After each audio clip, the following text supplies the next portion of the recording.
Cosecha 66, tu radiorevista digital, informativa y musical. Bienvenidos amigos oyentes en todo el mundo.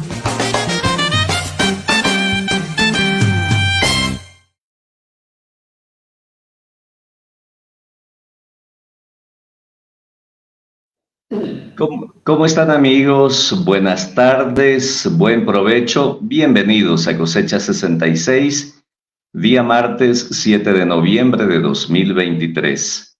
30 grados de temperatura en la ciudad de Cochabamba, cielo parcialmente nublado y amenaza de lluvia, chilcheando un poquito, por lo menos en la zona norte de la ciudad.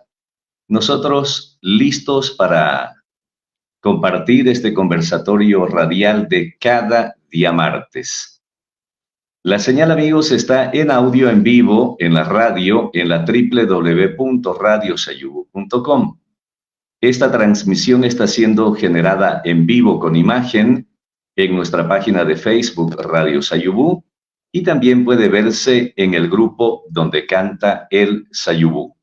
Así que vamos a saludar a nuestros compañeros panelistas, María, Alberto en Estudio Norte. Buenas tardes, ¿cómo les va? Y nuestro invitado está esperando, por supuesto. Hola, buenas tardes. Muy buenas tardes desde Cochabamba, la temperatura de 30 grados, me imagino que en La Paz está en 50 grados con la movilización de los mineros. Cuéntanos, Alfredo, nuestro invitado especial de hoy. Muy buenas tardes.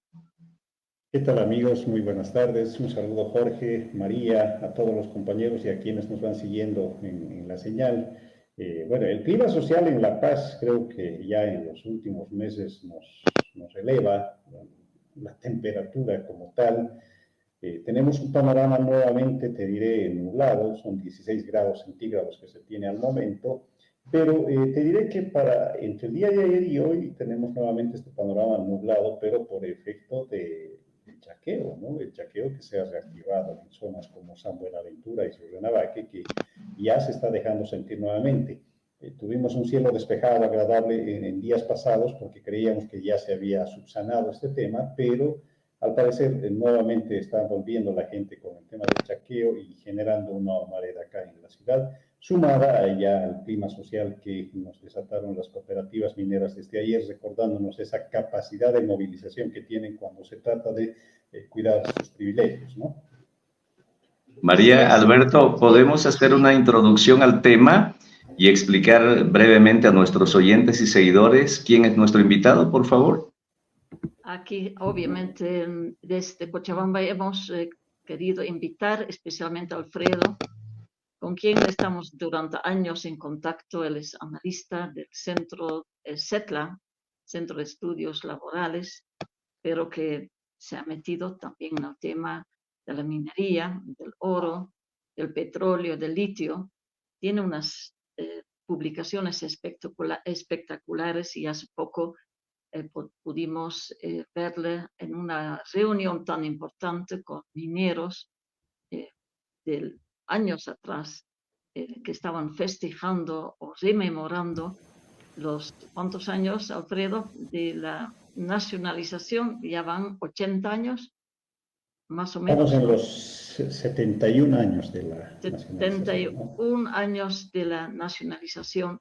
Son temas que tienen que ver con la estructura económica, política del país, y por eso hoy, en medio de las quemas, en medio de del agua que se nos está terminando, de los chaqueos y de los incendios, y esta increíble movilización en medio de un ambiente político muy agitado a nivel del gobierno, con más de 100.000, no sé, tú nos dirás, acabas de salir a la calle, Alfredo, 80.000 cooperativistas mineros. De eso queremos analizar y sobre todo aclarar de qué se trata. Este es el tema de hoy, por eso Alfredo, que tiene en WhatsApp una página día a día con la minería y que todos los días le estamos siguiendo, es un trabajo muy importante, pero lamentablemente a nivel nacional, si uno va a la calle y pregunta, ¿sabes de qué se trata lo de los mineros en la calle, aquí en Cochabamba, esta mañana 10 personas, una sola persona tiene idea de lo que está pasando. De esto se trata con Somos Sur y la radio Sayopú. Queremos que siga cantando este hermoso pajarito Sayopú, pero para toda la población en torno a temas tan importantes y estructurales. Bienvenido, Alfredo, y gracias, Jorge, también nuestro amigo de siempre, el cooperante, el joven estudioso que está aquí por 3 meses de España, periodista sobre todo, y que está con nosotros coordinando con un trabajo espectacular para realmente entender lo que pasa en Bolivia. Gracias, Jorge, y qué lindo verte, Alfredo, y también gracias, Alberto. A ustedes por el espacio, Alberto, igual un saludo cordial. Bueno, recuerdo que estuvimos también, creo, conversando con él la anterior semana. Y bueno, ya lo señalan ustedes, ¿no? Esta movilización de las cooperativas que se anunció y se concreta esta semana, pero habrá que recordar que todo es lo que se refiere a este pliego petitorio de las cooperativas como tal, no son algo novedoso, porque recordarán que hace un año atrás estuvieron movilizadas precisamente demandando parte de lo que es la atención de ahora. Pero ¿qué sucedió? Que en ese entonces el gobierno, en una negociación, después de 3, 4 días de bloqueo, llegaron a diferentes acuerdos que incluían, por ejemplo, este pago del tributo único del oro del 4.8%, ¿no? Y creemos que el gobierno recién, posterior a la firma de este convenio, se dio cuenta de los graves errores que se estaban dando al aceptar este condicionamiento. Nosotros ya en ese entonces como CERLA advertíamos que era atentatorio y sentar jurisprudencia con la aplicación de este tributo único del oro de 4.8 porque posterior a esto, y argumentando bajo esta jurisprudencia, podrían haber otros sectores que demanden ese trato preferencial en impuestos. Y esto implica que se rompa el principio de universalidad y equidad de la Constitución política del Estado. Y ya esto agravando al escenario que tienen las cooperativas mineras, porque bien es conocido que las cooperativas mineras en Bolivia están exentas del pago de impuestos, vale decir, impuesto al valor agregado, impuesto a las utilidades, impuesto a las transacciones, y lo único que cancelan y pagan ellas es el concepto de regalía, que solo viene a ser una compensación por la riqueza que se está extrayendo, y en este caso es un recurso natural no renovable, ¿no? Entonces, sobre ese escenario se pretende agravar con este impuesto cuando lo lógico sería, en el marco de equidad y a sabiendas del gran valor que extraen las cooperativas mineras, que éstas estén sujetos al pago de impuestos como los diferentes operadores, tanto privados y estatales, son sujetas en este momento. Entonces, es un escenario complicado. Yo veo que tanto este punto como el que esté sumado a la aprobación del ingreso de cooperativas a áreas protegidas, ¿no? Son puntos muy delicados que el gobierno debe ponerse a analizar cuáles serían los impactos sociales, los impactos ambientales, los impactos económicos y también sin dejar de lado el impacto político que pueda tener esto para ellos, porque estás hablando de un sector que se ha visto beneficiado en los últimos 15 años por una simetría a su favor de las leyes mineras, desde el gobierno de Evo Morales, el gobierno de Áñez y ahora el gobierno de Arce, ¿no? O sea, ellos siempre han sabido caer de pie y beneficiarse de lo que toca hacer en la administración del aparato público.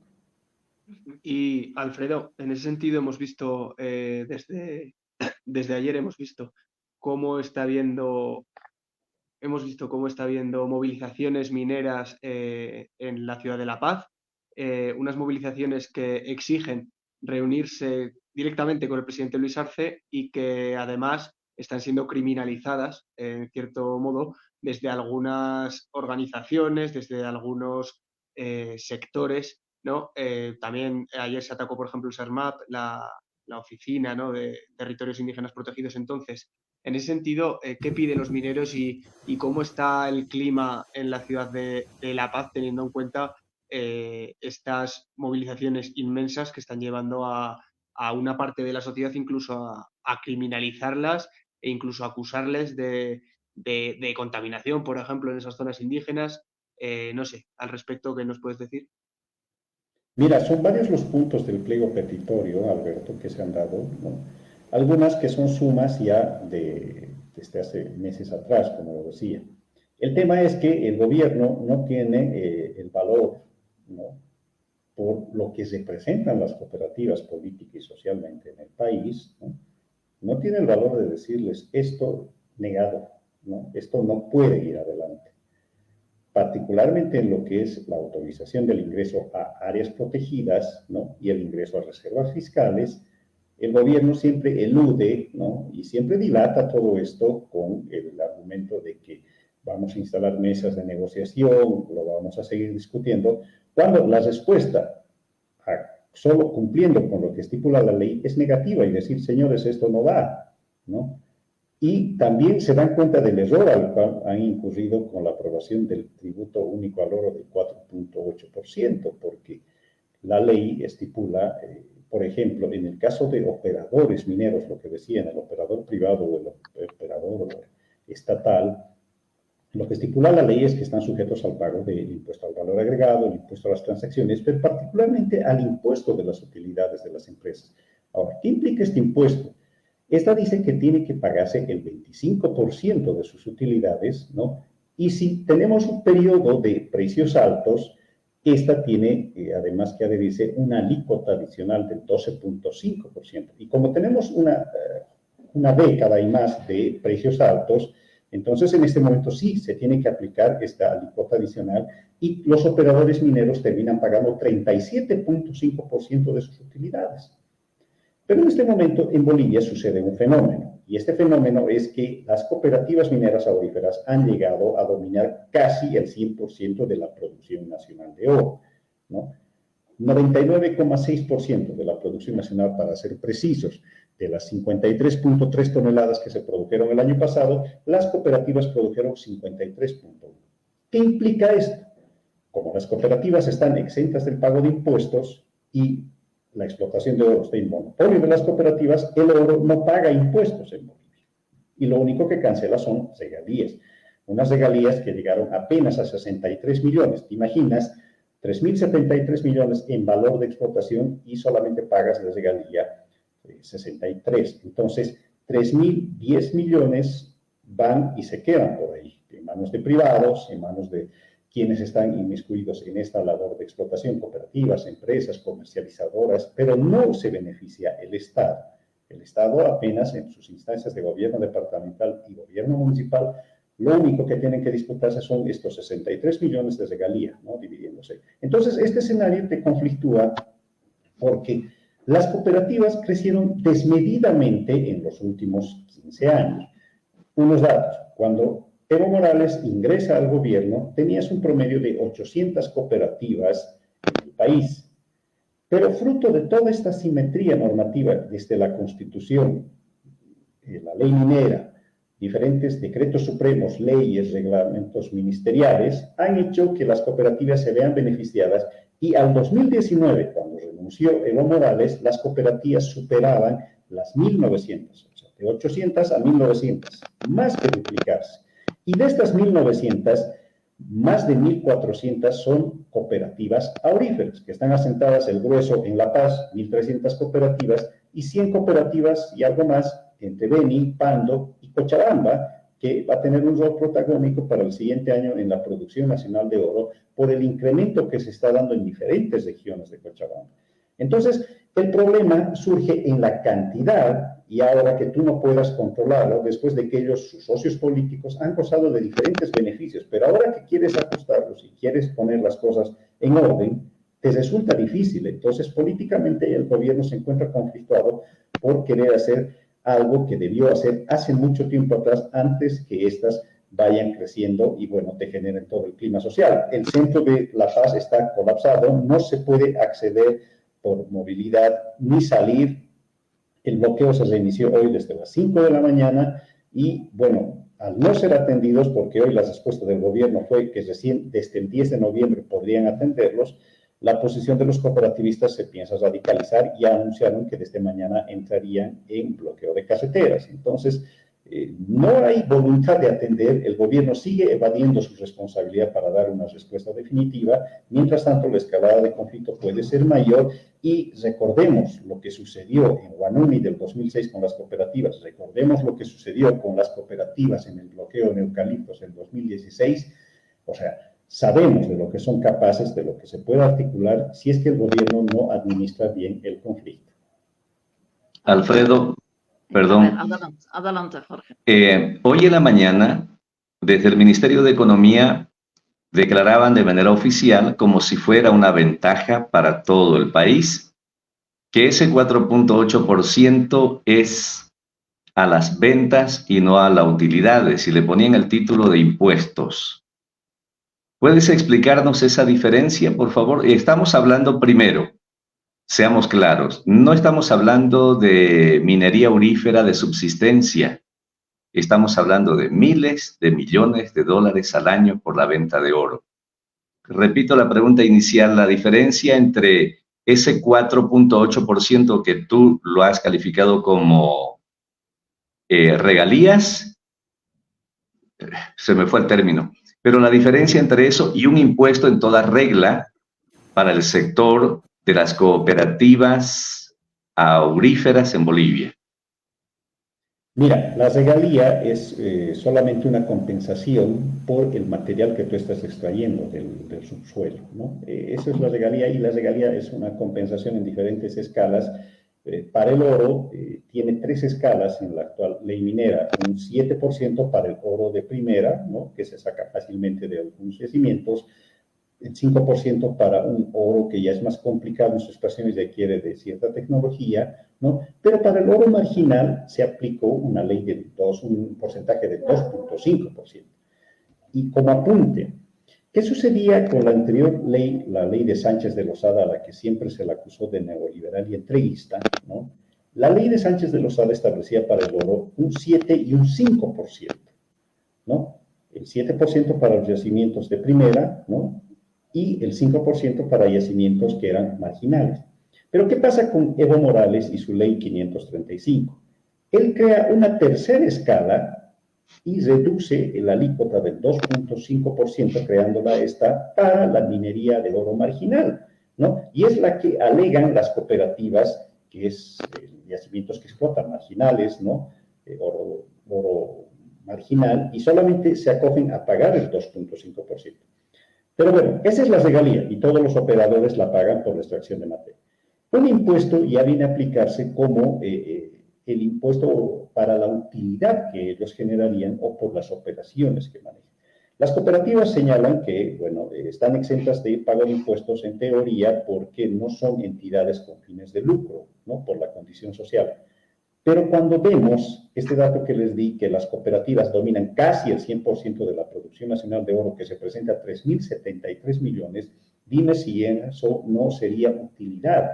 Ahora, el impuesto que se pretende aplicar es algo sui generis, porque, como les decía, el impuesto a las utilidades que se aplica a todos los operadores mineros, en este momento con la alícuota adicional está alcanzando al 37.5% de sus utilidades. Pero eso cobras a la empresa y al Estado. ¿Qué pretendes hacer con las cooperativas? Cobrarles un 4.8%. Ahora, ¿cuánto de impacto representa para el Estado, ¿no? El ministro dice que es sobre el valor de comercialización. Entendemos que la comercialización, particularmente en Bolivia, mirando el mercado exterior, es lo que se vende, lo que exportamos. Y el año pasado, por concepto de exportación, el valor era de 3.007 millones de dólares. Si tú aplicas el 4.8 a estos 3.007 millones de dólares, apenas para Estado se queda 144 millones. 144 de 3.007. Entonces, mira las cifras. Cuando decimos, el año pasado el valor de producción de oro era 3.073 millones, ahora, redúcele a esto los 63 millones por regalía, redúcele 144 millones aplicando este tributo único, lo que te queda, bueno, sigue saliéndose sin pena ni gloria para beneficio de privados y de pocos, 2.860 millones. Entonces, ¿cómo puedes permitir que esa cifra sea y si continúe saliendo, ¿no? El ministro creo que no hace el cálculo bien para decir es de un gran beneficio. 144 millones para el Estado cuando el valor real de la explotación del oro es 3.073. Y son hechos que te llaman la atención. ¿Por qué? Porque nadie preveyó, al parecer, el incremento desmedido que se ha dado en la explotación de oro. Hasta hace 15 años, la producción en promedio de oro que teníamos en Bolivia estaba entre las 3 y 15 toneladas, ¿no? Con un rol protagónico de las transnacionales mineras. Pero en los últimos 15 años esto se ha reconfigurado totalmente y el actor protagonista casi individual en la explotación minera es las cooperativas y la producción se ha quintuplicado. La producción de 53 toneladas a lo que era 15. Y esto obviamente tiene que tener su impacto y son impactos de carácter ambiental particularmente en la Amazonía, pero impactos de carácter social e impactos económicos porque estás hablando de un recurso, nuevamente reitero, no renovable, es algo que no va a volver, ¿no? Y cuando el gobierno el año pasado y este año insistió con la ley del oro era una oportunidad para que realmente el beneficio llegue para los bolivianos, si es que ellos consideraban dentro de la ley, por ejemplo, la obligatoriedad de oferta. ¿Qué implicaba esto? Que todos los que produzcan oro tenían la obligación de vendérsela al Banco Central, y el Banco Central atesore esto para sumar nuestras reservas. Pero, ¿qué dijo en la ley? En la ley dice, no es obligatorio, o sea, quien pueda oferta al banco.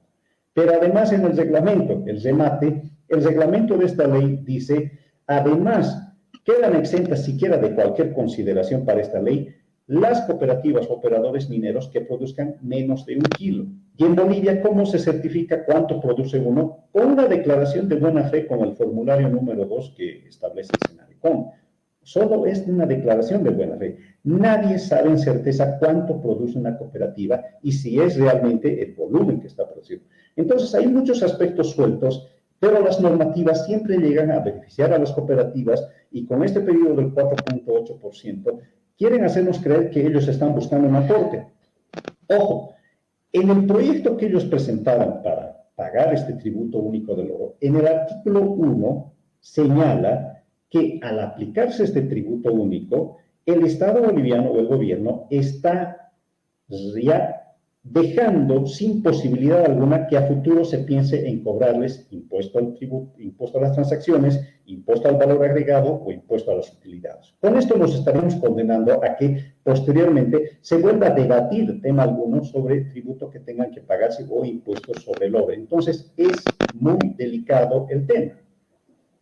Ya, no solamente es delicado en la parte económica, que siempre hemos visto que con el proceso famoso de la nacionalización nunca se tocó la minería, solamente fue una falsa nacionalización de los hidrocarburos.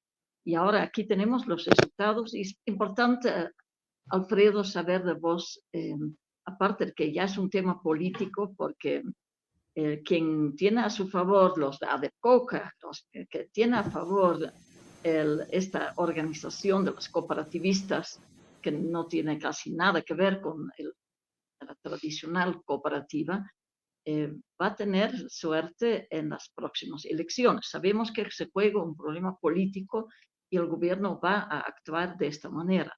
Pero aparte de la parte económica que tenemos que poner en chubis en todo lado, porque es una vergüenza nacional con tanta pobreza, no hay ni siquiera helicópteros para apagar los incendios, no hay trabajo, las universidades no tienen dinero, la minería con más de 3.000 millones de dólares. Cuéntanos, ¿quiénes son los más interesados? ¿Son empresarios bolivianos? ¿Son transnacionales? ¿Quiénes están detrás de este negocio del oro? ¿Oro para qué? ¿Oro para mis dientes? Creo que ya no. ¿Oro para hacer joyería en la India? Puede ser.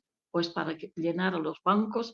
¿Por qué diablos este negocio tan nefasto, hoy ilegal, hoy destruyendo la salud de la gente de la Amazonía? La Contiocap tenemos aquí un documento muy fuerte que va en contra de toda esta situación, mientras organizaciones como CEPILAB están en su dirigencia comprometidas con los mismos cooperativistas. ¿qué pasa? O sea, ¿quiénes tienen interés en primer lugar, Alfredo? Adelante. Mira, por los diferentes estudios que pudimos realizar nosotros en el CEPLA, ya en estos últimos años nos obligó a hacer la presencia, ¿no? Para estudiar justamente este tipo de proliferación que se está dando, ¿no? Y en terreno, nosotros hemos podido encontrar la presencia de capital chino, colombiano, peruano, chileno y capital privado boliviano. Las formas en las cuales ellos se vinculan han encontrado la forma adecuada para vulnerar y quebrar la ley. El artículo 151 de la actual ley minera establece claramente que las cooperativas no van a poder realizar alianza alguna con un capital privado, sea extranjero o nacional, para desarrollar sus actividades, ¿no? Sin embargo, esto no se cumple y en terreno lo que nosotros vemos es la presencia de este tipo de capital, ¿no? Ahora, esto hace una diferenciación, no hay una generalidad, y eso es siempre importante también reconocerlo, porque cuando hablas de cooperativas mineras, solamente mirando la del sector de oro, porque hay unas diferencias muy sustanciales con las cooperativas tradicionales que están asentadas por el occidente del país, ¿no? O las cooperativas que explotan recursos evapolíticos en el Salar de Uyuni, Las Caleras y otras que están en Cochabamba, en Oruro, ¿no? En el Salar de Coipasa, y las cooperativas auríferas. Dentro de las cooperativas auríferas se pueden definir como cooperativas pequeñas, cooperativas medianas y cooperativas grandes. Las características de la cooperativa pequeña, bueno, es que el tipo de explotación que ellos realizan es semi-mecanizada y por lo general usando una balsa y una bomba pequeña, ¿no? Esto con trabajadores, por ejemplo, solamente están los socios cooperativistas que con sus aportes propios financian el capital de la cooperativa, tienen un consumo menor a los 20.000 litros de combustible y una producción aproximada de 1 kilo al mes, ¿no? Y esta la venden por lo general a las comercializadoras, ¿no? O también en algunos casos a rescatadores. La cooperativa mediana, en cambio, ya estás hablando de una operación mecanizada con balsas y bombas de mayor capacidad y en algunos casos con planchones, ¿no? Y si hablas de planchones, seguro que encuentras la presencia de colombianos, ¿no? Ahora, ya en la composición de trabajadores están los socios cooperativistas trabajando, pero también tienen empleados asalariados, ya sea para la explotación directa o para el mantenimiento de estos equipos, ¿no? Su capital lo componen como asociación de capitales privados, ya ellos se asocian con capitales nacionales o extranjeros, tienen un consumo mayor a los 20.000 litros de combustible, ¿no? Y también hacen un abastecimiento del mercado de contrabando que se da del combustible. Tienen una producción entre 2 a 5 kilogramos de mes, ¿no? Y dividen, por ejemplo, su comercialización entre el rescatador y la comercializadora. ¿Por qué lo dividen? Porque es muy difícil declarar la totalidad de oro y cruzar el dato con el consumo de combustible. Entonces, lo que hacen es comercializar directamente la comercializadora la cantidad que están permitidas hasta por ahí, pero para justificar el saldo agarran y lo meten al rescatador. Es una forma de evadir el control, ¿no? Que se tendría que dar. Y las grandes cooperativas, que plenamente son mecanizadas, utilizan planchones, chutes, generadores eléctricas y también las dragas, que es donde aparecen ya los chinos. Los chinos trabajan exclusivamente con dragas, ¿no? Tienen una explotación más intensiva y agresiva. Tienen empleados asalariados, tienen técnicos especialistas con sueldos que te puedo decir van desde los 3.500 bolivianos hasta los 12.500 bolivianos, ¿no? Una escala. Los mejores ganan 12.000 y por lo general son extranjeros, ¿no? Ellos tienen asociación plena con el capital extranjero, tienen un consumo mayor a los 40.000 litros de combustible subvencionado, ¿no? Su producción supera los 5 kilos, pero la comercialización prefieren hacerla con rescatador precisamente para evadir cualquier registro de anormalidad. Ahora, dentro de esta María, hay que saber distinguir lo que es la actividad ilícita o la actividad de la minería ilegal, porque también muchas veces se cae en la generalidad y a partir de eso se cae en una simplificación del concepto de legalidad, porque lo que ha tomado el Código Minero en la Ley 535, en su artículo 104, que habla de explotación ilegal, solamente ha rescatado los conceptos de la decisión 774 de la Comunidad Andina, ¿no? que dice o define a la minería ilegal como enfrentar de manera integral, corporativa y coordinada la minería ilegal y actividades conexas que atenten contra la seguridad económica de los recursos naturales, el medio ambiente y la salud humana. Listo. Ese es el enunciado y eso agarran y lo copian en la ley minera. Pero nosotros en el CEDLA, viendo precisamente este trabajo de campo que se ha realizado en varias comunidades, ¿no?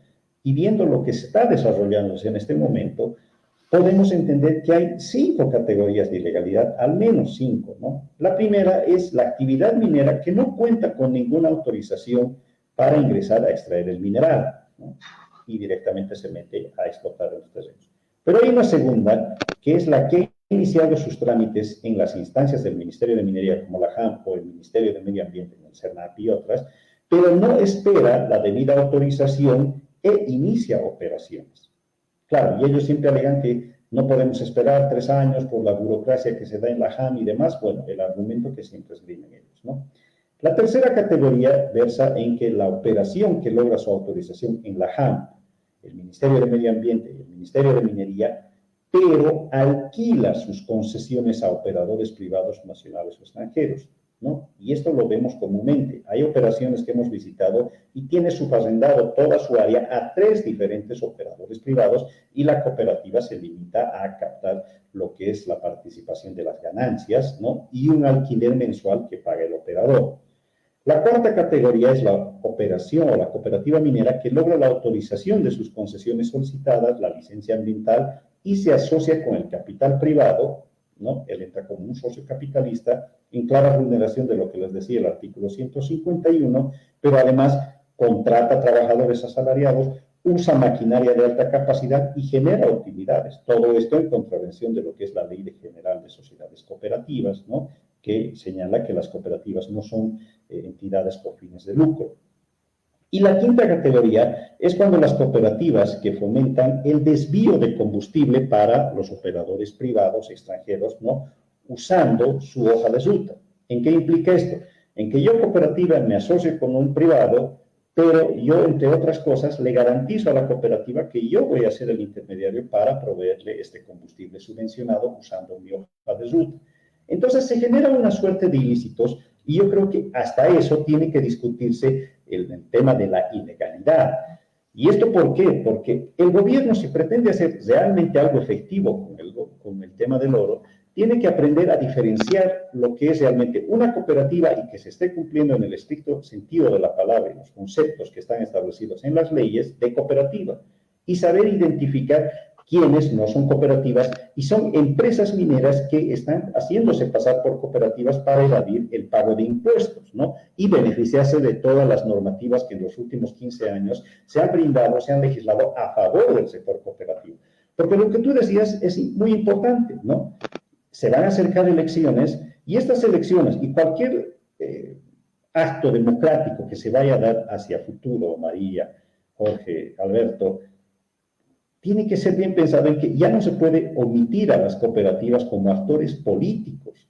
Hemos visitado diferentes municipios en donde el alcalde es cooperativista, el concejal es cooperativista, tenemos asambleístas legislativas departamentales cooperativistas, diputados, senadores cooperativistas, ¿no? Ellos ya tienen poder de decisión, tienen bancadas instaladas en las diferentes instancias y obviamente a partir de esto blindan, cuidan o vetan algo que atente contra sus intereses. Entonces ya tiene un rol político y claramente lo hemos visto. Renuncia Evo Morales y se va, escapa, y su viceministro de cooperativas renuncia, de igual forma se reconfigura. Yanine Áñez entra en la transición y hay que recordar que el primer ministro de Minería, bueno, que acompañó la gestión de Áñez, era cooperativista, ¿no? El señor Carlos Huarta. Asciende Arce y tiene nuevamente sus espacios de poder en el Ministerio de Minería con su viceministerio, con su bancada y con todo aquello. O sea, el movimiento cooperativista es tan hábil que siempre va a estar vigente cuidando sus intereses. No importa el tema de qué sea el partido, qué es el gobierno o a qué bando está respondiendo. Y si vamos viendo históricamente, o sea, puedes encontrar al actor cooperativista siempre beneficiándose desde lo que es el gobierno de Tuto Quiroga, el gobierno de Sánchez de Lozada, el gobierno de Carlos Mesa, de Rodríguez Belcé, ha estado presente y tiene la capacidad, como ahora lo está haciendo, de poder mantener socialmente una movilización para cuidar sus beneficios y lograr otros. Mari, has mencionado antes un poco de, bueno, por encima, pero lo ha mencionado 2 veces. María también ha puesto sobre la mesa el tema de India. Yo le quería preguntar en el tema de la minería, tanto legal como ilegal, ¿qué papel juega China? Porque al final China, quizás por su tradición, su estrategia geopolítica, su imperialismo, no es tan agresivo, digamos, de una forma bélica como puede ser el imperialismo norteamericano, que sobre todo después de la Guerra Fría ha sido protagonista. Pero China está en Latinoamérica, en Bolivia, en Argentina, está entrando muy fuerte en el mercado de la minería, en el mercado del oro. Entonces, yo le quería preguntar también apoyados en las BRICS, en las que está India, Brasil, Rusia, Sudáfrica, otros países que se van incorporando. Entonces, ¿cómo de importante es la minería para un país como China, que con este imperialismo quizá menos directo, de forma mediática, por decirlo así, pero está haciéndose con el control de muchos recursos? Incluso el otro día en Sucre me comentaban que Bolivia está preparada, entre comillas, en un futuro, está más próxima, digamos, a una yuanización que a una dolarización, que en caso de crisis, que es lo que proponía, por ejemplo, Javier Milei en Argentina. Entonces, en ese sentido, ¿qué papel juega la minería para China, especialmente la minería boliviana? Bien, mira, es casi salirse un poco del tema porque hay que ser claros, ¿no? Si bien se habla de la presencia de capitales chinos en lo que es su explotación de oro, se lo ve como un capital financiador, pero ¿a qué se limita esto? No es que nosotros tengamos un rol bastante cercano con el mercado chino, particularmente en lo que es el tema oro, ¿no? Porque la producción de nuestro oro tiene diferentes mercados y no están concentrados en lo que es el chino. Sí hay un hecho que llama la atención en que en los últimos años se ha tenido un cambio drástico en lo que es el destino de nuestra venta de oro como tal, porque hasta por lo menos el 2014 el mercado principal que se tenía para la explotación de oro, ¿no? Era Estados Unidos. Pero este ha ido cambiando drásticamente en los últimos años, porque ya sea los Emiratos Árabes o India son los que en este momento son quienes están comprándonos más oro, ¿no? Pero ¿por qué se debe este cambio? Bueno, este cambio tiene un justificativo. Los estándares que te está marcando Estados Unidos te habla de lo que es la debida diligencia, te habla de la trazabilidad, ¿no? Para que tú puedas comprar oro, ¿no? Y es una acreditación que debería manifestar Bolivia. Y esto se hace muy difícil por todo el escenario que describimos nosotros de poder certificar el origen del oro, ¿no? En qué condiciones viene, si se ha usado con mercurio, si dentro de la explotación de oro hay trabajo infantil, ¿no? Como tal, entonces es algo que difícilmente lo vas a poder establecer desde Bolivia, por lo complejo que es todo esto, ¿no?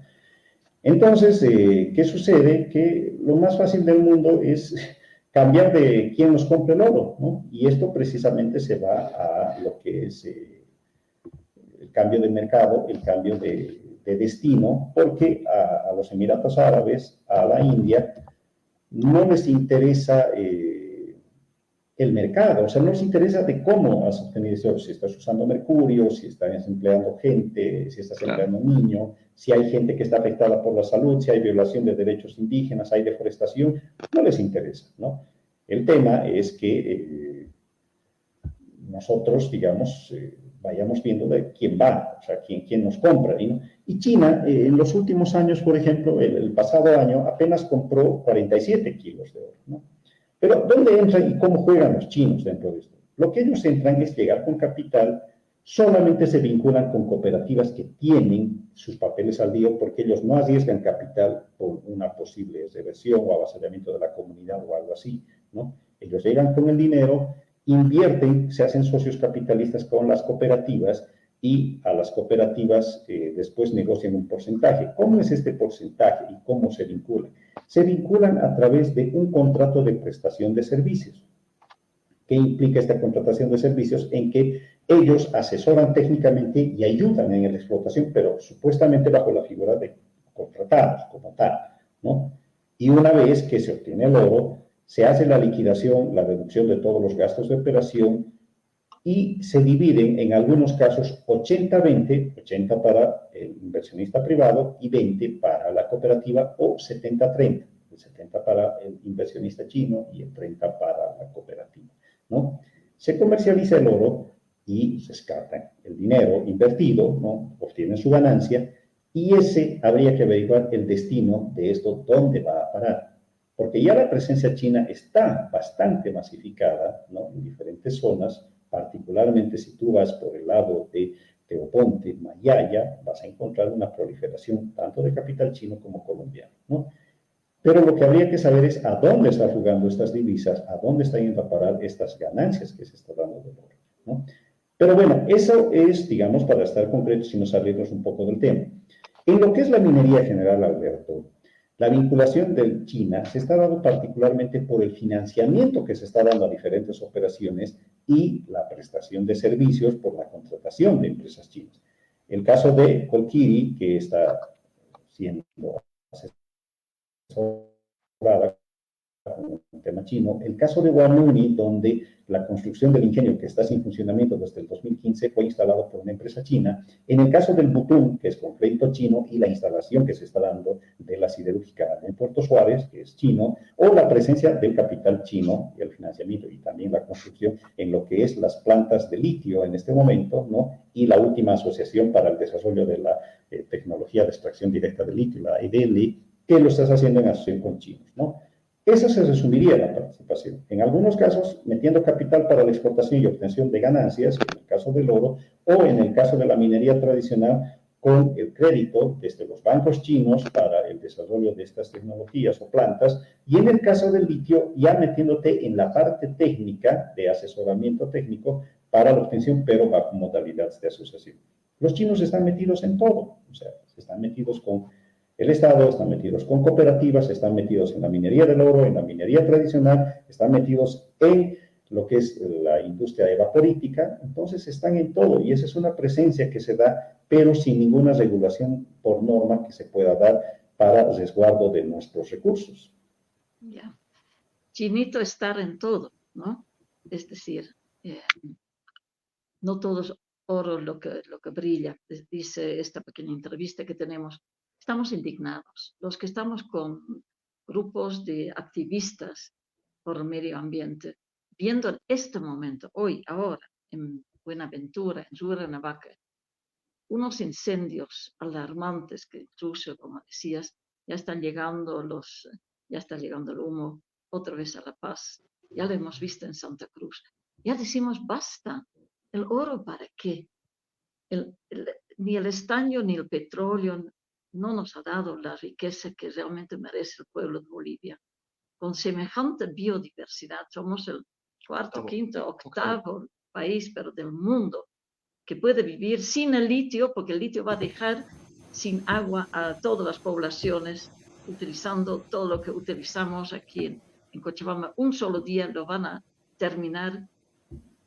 La gente está en la calle, los medios de comunicación no dan cobertura, la policía no está realmente encaminando y cuidando a la ciudadanía hoy en La Paz, a ustedes, cuando un grupo tan numeroso está exigiendo seguridad jurídica, está exigiendo que 23 concesiones se legalicen en parques, en áreas protegidas. Ya decimos, ya basta, juntamente con organizaciones como CONTIOCAP, que dice que ya en su documento que necesitamos difundir, dice, no nos dejaremos intimidar por 80.000 mineros que hoy atemorizan al pueblo, porque los que queremos preservar nuestras áreas protegidas somos millones, más aún ahora que sufrimos una brutal sequía. Y ahí el rol de CERNAP, aunque dicen que han tomado CERNAP, el rol de estas instituciones, Defensor del Pueblo, CERNAP, AJAM, INRA, son un nido de corruptos que están haciendo el juego al gobierno.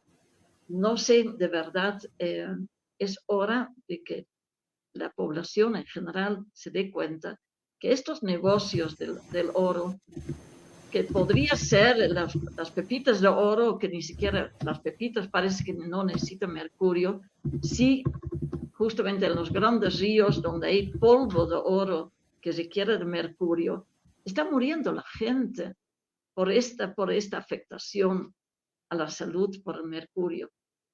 Falta realmente que todos estos estudios podamos difundir mucho más cada día entre estudiosos, activistas, universidades, exigir juntos de que tomen en cuenta esta situación, el estudio, las leyes, etc. ¿Qué opinas al respecto, Alfredo? ¿Es tan necesario para un país que necesitamos el oro para vivir?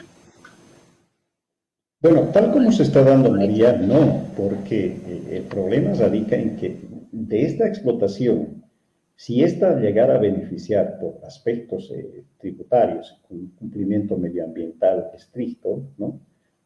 Tendría que debatirse, incluso aún así los alcances, ¿no? Y los lugares donde se pueda permitir.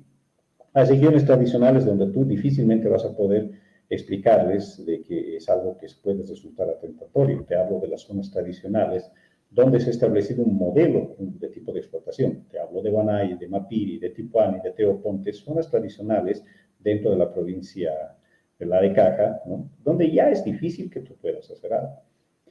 Pero primero, lo que se requiere, y desde el CEDLA nosotros impulsamos este debate, es que para el oro debe plantearse y elaborarse una ley integral del oro. Y esta ley que delimite el tipo de explotación que se quiere realizar, los actores que deben estar involucrados y las zonas que sí pueden ser consideradas como explotación y las zonas que definitivamente no deben ser consideradas dentro de la explotación.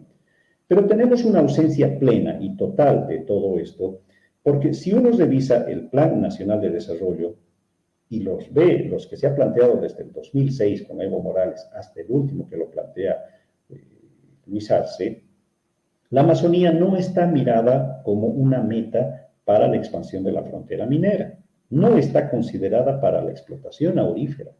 Entonces, esto te hace llevar a asumir de que toda la explotación que se está dando en el tema del oro es improvisada, como muchas de las actividades que se han realizado en los últimos 15 años, donde la minería no ha sido objeto de planificación para su expansión, ¿no? Y fruto de esta expansión e improvisación es que en este momento se tiene un gran problema de desempleo en estas zonas.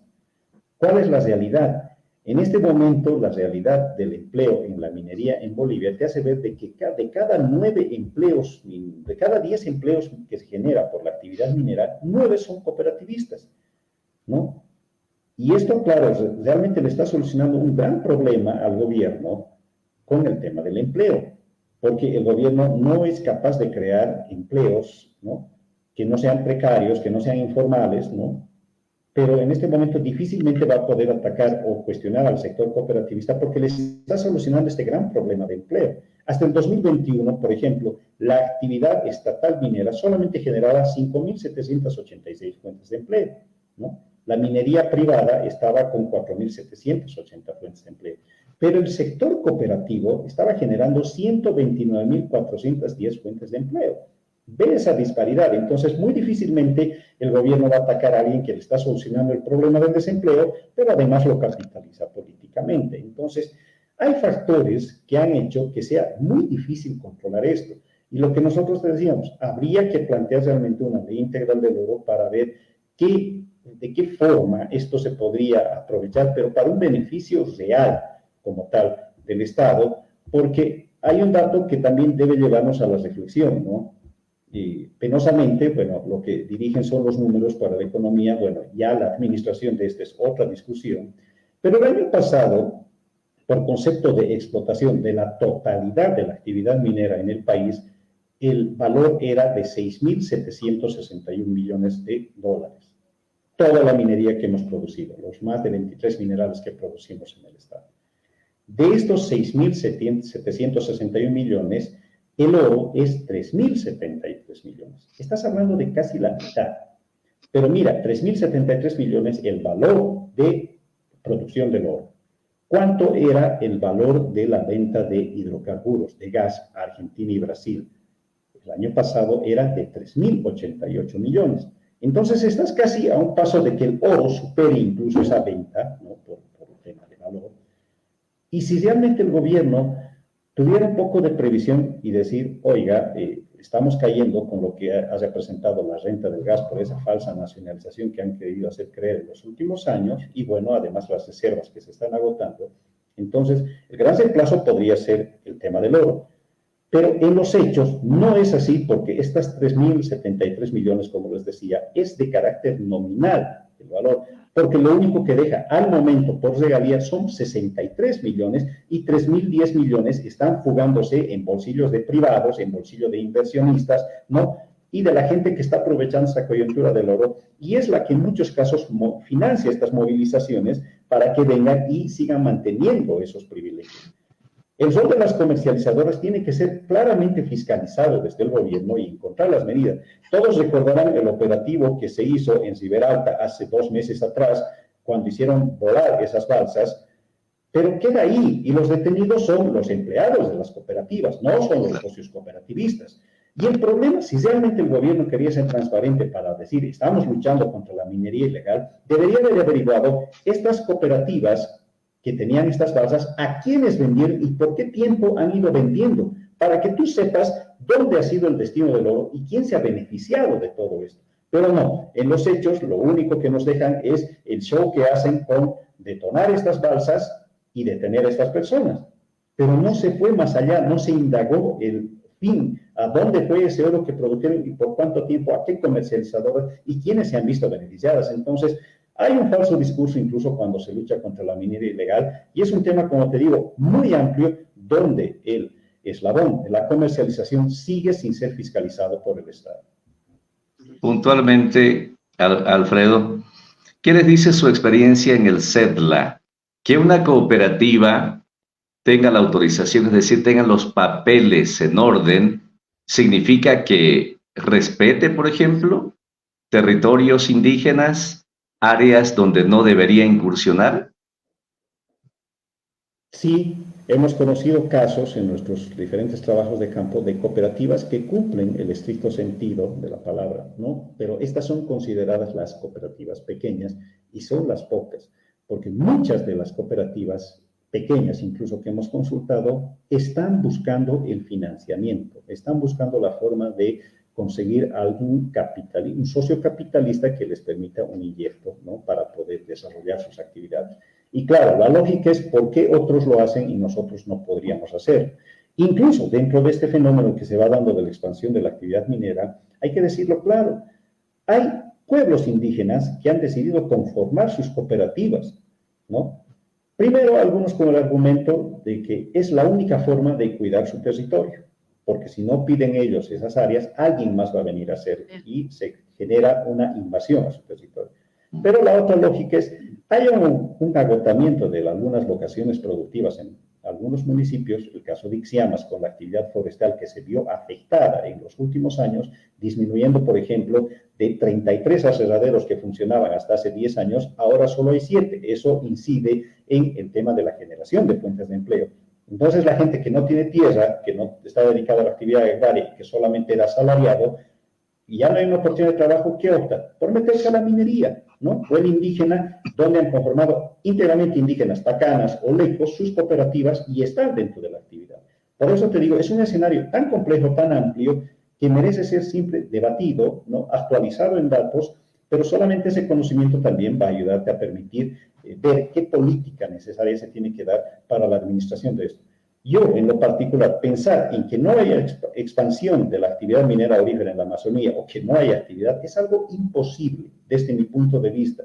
Por lo mismo, al ser imposible, lo que se requiere es tomar y elaborar una ley, las políticas públicas necesarias para lograr un mejor aprovechamiento del Estado, normar su crecimiento a qué lugares sí y a qué lugares no, pero también identificando cuáles son los verdaderos operadores de estas, si son cooperativas o son empresas mineras, y a partir de ello diferenciar las obligaciones que tienen unos y otros. Yo, Alfredo, le quería preguntar, bueno, por concluir, por lo menos por mi parte, por el futuro que ven desde el CEDLA a la situación, porque María ha comentado que Bolivia es el 8º país todavía hoy, pese a los saqueos que ha sufrido históricamente, en biodiversidad del mundo. En el tema de recursos energéticos, Bolivia ha sufrido guerras. Ha sufrido la guerra del Pacífico por la salida al mar, que en realidad era una guerra por salitre y en menor medida por el guano con Chile, en Antofagasta sobre todo. Ha sufrido hace muy poco la guerra del Chaco con Paraguay, que era una guerra que evidentemente escondía intereses por el petróleo.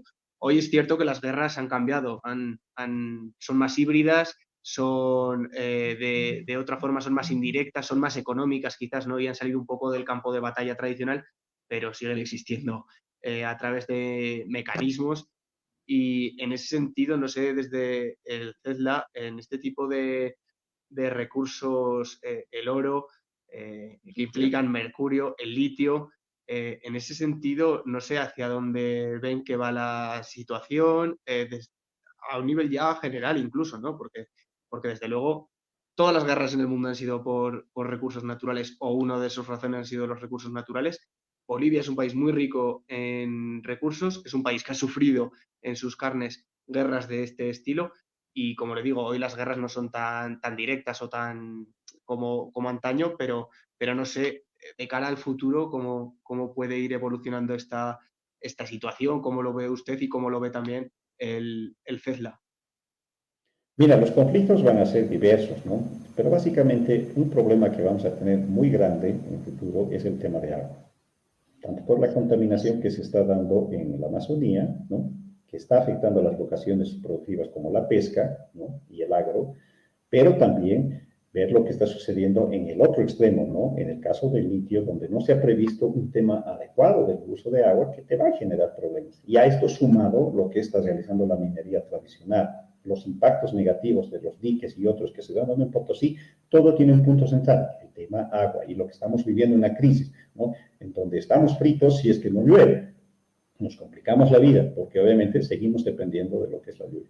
Pero a esto, la agravante yo creo que viene a ser en que la renta minera que se percibió en los últimos 15 años no ha sido bien aprovechada para reproducir un tipo de minería que sea acorde, ¿no? En convivencia con el medio ambiente, pero que también replique en que tú puedas desarrollar otras actividades y no condenarte a vivir de lo que es la minería. Ojo que además Bolivia, al no industrializar su minería como tal y no desarrollar otras industrias a partir de lo que es la minería, somos presa fácil de la volatilidad que se ve en el mercado internacional.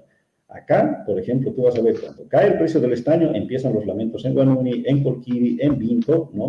Y se tiene una nueva mayor conflictividad. Pero cuando los precios están altos, parece que a nadie le interesaría este tema, menos al gobierno, y solo vive en lo que pueda recaudar, en lo que pueda generar. ¿Qué se hace con ese dinero? Bueno, todo está carente por la falta de una política pública, como decía al inicio, adecuada, que mire a nuestra minería de forma objetiva, pero perfilando la oportunidad que ésta te da. Si no cambiamos de rumbo y seguimos con esa mentalidad, bueno, poco o nada y solamente vamos a tener los lamentos como históricamente han sido en cada uno de los periodos de la economía boliviana. Super. Muchísimas gracias, Alfredo. Hay más preguntas que respuestas, hay nuevas preguntas, sobre todo como ciudadana y pensando en que ya estamos llegando a un punto de no retorno en el medio ambiente. Todo lo que es oro, minería, lo que es litio, no tiene que ver con la vida. Y esto lo digo como una mujer luchadora de años. Me parece que todo el esfuerzo de las universidades, de nuestras instituciones, uno tiene que evidentemente ir contra la corrupción y el mal manejo de las leyes actualmente en el tema de la minería, hidrocarburos, pero sobre todo deberíamos volcar la atención a la Amazonía como realmente una fuente de millones de oportunidades de trabajo y de vida, y sobre todo del agua, que sería otro momento de tocar. Nos solidarizamos desde Cochabamba con lo que están pasando en este momento en La Paz. Seguimos de cerca todo lo que están haciendo. Cuídense mucho y de verdad un abrazo solidario para esas personas como ustedes que están jugando también a nivel académico, a nivel personal, para aclarar temas tan delicados Gracias, Alfredo. A ti, María, a ti por el espacio y bueno, mira, les di varios datos, un poco más de primicia, es decir, estaremos presentando el día sábado en San Buenaventura el resultado de 2 estudios, ¿no?, sobre lo que es la expansión del modelo cooperativista, sus características, ¿no?, de flujos de financiamiento y también lo que está pasando en el municipio de Ixiames. Así que el sábado estaremos viendo ahí también estos impactos de lo que viene a ser la deforestación y seguro estaremos compartiendo los mismos. Les agradezco por el espacio a Jorge, a Alberto, María, siempre es grato conversar con ustedes y bueno, ratificamos en que estos debates son necesarios. Los hay que hacer ahora para poder perfilar lo que realmente queremos, algo para bien en el mediano y largo plazo. Súper, lo vamos a difundir por todo lado. Gracias, gracias Jorge también, Alberto. Sí, bien. Lo saqué del escenario para un par de minutitos, María, Alberto, hacer una especie de resumen, ¿no? Si el CEDLA ha hecho un estudio con un diagnóstico tremendo, ha elaborado una categorización incluso de dónde provienen los capitales de mayor a menor, significa claramente que sí se puede hacer un trabajo responsable. Se puede conocer quiénes son, de dónde viene el capital, a dónde se va el oro, etcétera. Pero todo lo que nos ha contado nuestro entrevistado es como que se han ido poniendo los ingredientes uno por uno para conformar la tormenta perfecta, ¿no? María, acabas de decir, parece que es un punto de no retorno. No lo sé, ojalá que no sea tan así, pero el panorama es tan desalentador por lo que estamos viendo. Yo ayer comenzaba la revista parafraseando lo que vos decías, María. ¿Qué quieren los mineros auríferos en La Paz? ¿Más oro? ¿Más áreas? Es decir, no salir de áreas protegidas, incluso quieren ampliar, menos impuestos. Es tremendo lo que está sucediendo. Los invito con toda confianza y el tiempo que necesiten para despedirnos. No, yo por mi parte incidir en eso, ¿no? Que al final los recursos son lo que están detrás de todos los conflictos históricos actuales, todos. Cualquier conflicto actual de hoy en día lo estamos viendo en Israel y Palestina, donde además de un montón de cuestiones, hay una problemática clave también con los recursos hídricos de la zona, con la posición geopolítica. Al final Bolivia es un país que tiene muchísima riqueza, pero pese a ello es un país pobre. Y ahí es donde se tiene que plantear las instituciones qué es lo que hacen o qué es lo que han hecho para que eso suceda, ¿no? Para que con esa riqueza sea un país pobre, un país que es independiente desde hace 2 siglos, va a ser dentro de poco, ¿no? Va a ser el bicentenario. Entonces, al final, ¿cómo es posible que siga teniendo en cierta medida esa dependencia, no sé si llamarla colonial, pero que en cierta manera da la sensación de que los recursos de Bolivia siempre son aprovechados por otros y no dejan ni riqueza, ni trabajo, ni recursos en el país?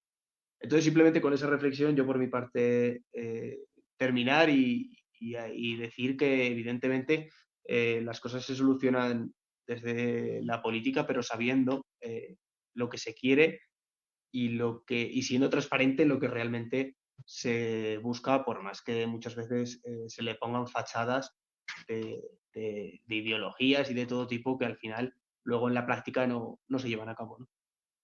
Recursos que se traducen en dinero, ¿no, María? Porque ese es el objetivo. Claro, claro. Bueno, recursos que se traducen en vida, hermano. Y vida, o sea, lo más importante es la vida y la alimentación, el ambiente sano, con Sí, agua. pero lo dices desde tu perspectiva, digo, para quienes explotan. Obviamente, para quienes Sí. explotan, ahí está, aunque no me quedó muy claro, y lo voy a buscar una vez más, aunque sea en Internet, en inteligencia artificial, ¿para qué miércoles se necesita el oro? ¿Para qué miércoles el litio cuando ya no aguantan las ciudades un auto más?